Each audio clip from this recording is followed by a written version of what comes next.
আসসালামু আলাইকুম। আমি আজকে ঋতু এবং ঋতুকালীন সময় মেয়েদের ভিতর যে উপসর্গগুলো দেখা দেয়, আমি আজকে সেগুলো নিয়েই আলোচনা করব। ঋতুকালীন সময় মানে তাদের যখন ঋতুস্রাব হয়, ঋতুস্রাবটা কী রকম হয়, কোন ধরনের হয়, আমি আজকে সেগুলো নিয়ে আলোচনা করব এবং কোন ধরনের ঋতুস্রাবে কোন মেডিসিনগুলো আমরা প্রয়োগ করতে পারি সেগুলোই দেখাবো।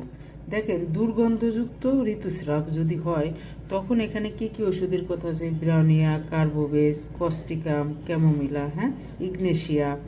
যদি ঋতুস্রাব জনিদার হাজিয়া যায় মানে জ্বালা করে, ঋতুস্রাব হওয়ার সময় জ্বালা করে, ব্যথা করে, তখন সেক্ষেত্রে এখানে আর্সেনিক আছে, কার্বোভেজ আছে, কস্টিকাম আছে, ক্যামোমিলা আছে।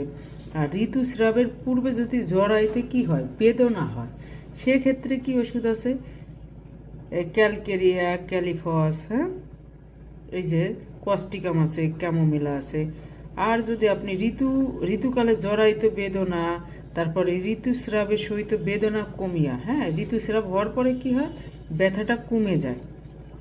আবার যদি ঋতুস্রাবের সহিত যন্ত্রণা বৃদ্ধি পায়, মানে ঋতুস্রাবও হচ্ছে, মেয়েদের ব্লিডিং হচ্ছে, তখন যদি আপনার ব্যথার যন্ত্রণাটা কি হয়, বৃদ্ধি পায়।